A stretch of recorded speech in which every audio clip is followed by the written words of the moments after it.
Well, this is a very tragic moment for the nation of Kenya. It's exactly 16 years since we had a terrorist attack which claimed over 250 lives of our people. This is yet another one of those attacks by terrorist gangs. We first begin by condoling those who have lost their bereaved ones, their beloved ones, the bereaved families. We say pole to all of them. And to those who have been wounded and injured, we also wish them a quick recovery.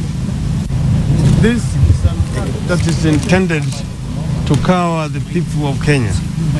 And if that is the intention, we want to give them assurance that we will not be cowed. We know terrorism for what it is. That is an act of desperation. As you know already, a group has claimed responsibility for what happened yesterday. We want to say that we will not be deterred. A number of our people are still being held hostage in the premises. But we know that our security forces are equal to the task of dealing with the situation. It is delicate, but we have said that every effort should be made to save the lives of those who are still in danger. And even if it takes slightly longer, but lives are saved, so be it. We want the Kenyan people to remain calm at this very trying moment in our country's history. We have already said that we need to approach this matter in a bipartisan way. I have already had a telephone conversation with the President, and we agreed that we will be meeting to discuss this issue and how to move forward. This is not the time for grandstanding. This is not the time for partisan politics. The time to unite the country together. And that Kenyan spirit has been demonstrated by the Kenyans who came forward yesterday to assist the victims of this attack. They've just come from the Visa Oshwa Center, where they have set up a facility to give first aid to people who have been injured here in this incident. And we want to appeal to all Kenyans to come together. Those who were able to donate blood, let them go and donate blood in various institutions to support those who have been injured here in this incident. So we, on our side, that is a coalition for reforms and democracy, want to assure the government that we will work together with the government to address the security situation in the whole country. This is not an isolated incident, as you may know, that we have witnessed attacks in Garissa in the past, in Wajir, in Mombasa, and so on. And we know that the intention is to intimidate and blackmail the people of Kenya. But the Kenyan spirit is so strong to be intimidated. So we will stand together as a nation to face this danger and move forward. Terrorism is a universal affair. It is not a national affair.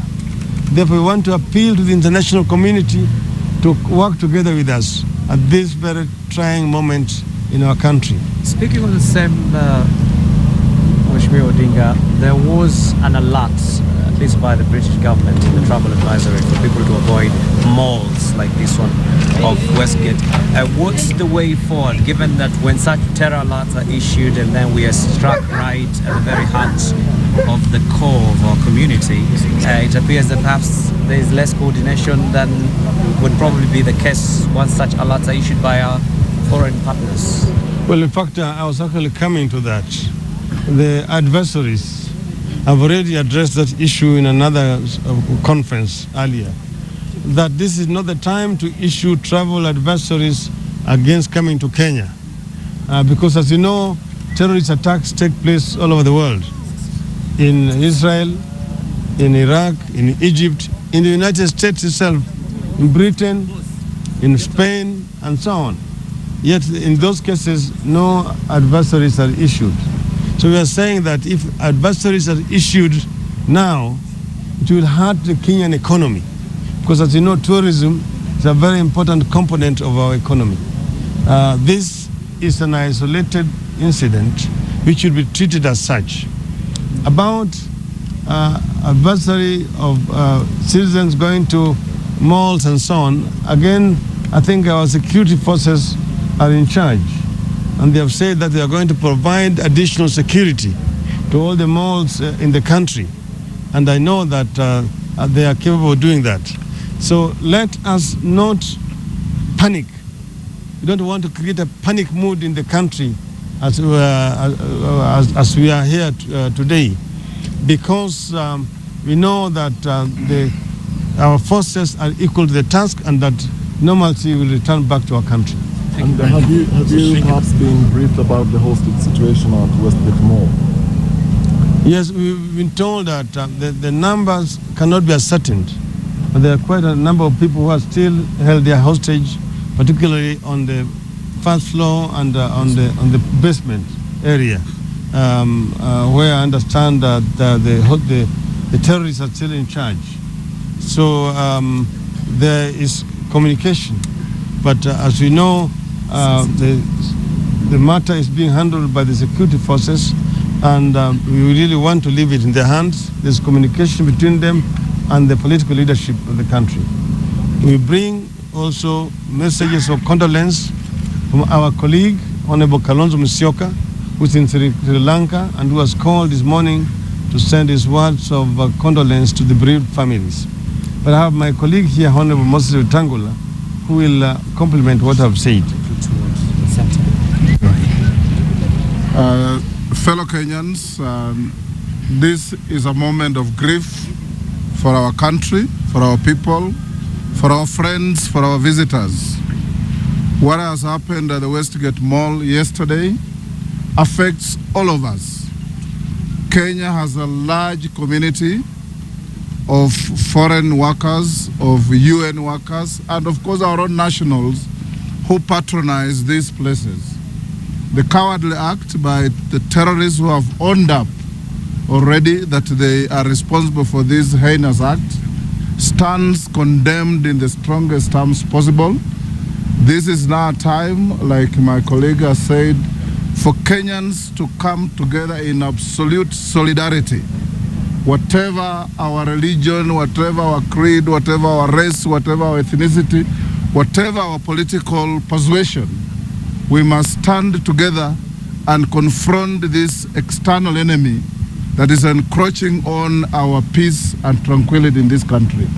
We want to assure Kenyans that we shall do everything humanly possible, working together with the government and every other person in this country, whether citizen or not, to ensure that where there is information that can lead to getting to the root cause of these problems, please bring it forward.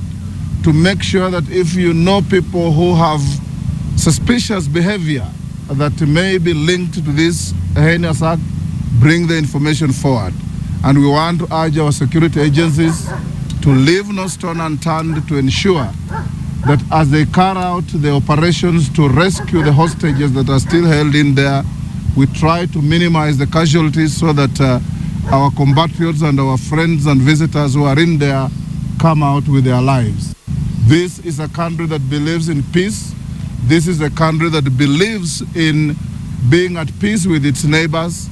And we know that a threat to peace in Kenya is a threat to peace to our neighbors, is a threat to peace in the region, is a threat to peace everywhere. We want to encourage Kenyans not to live in fear, not to fear to live, because life must go on as we do everything possible to deal with these issues.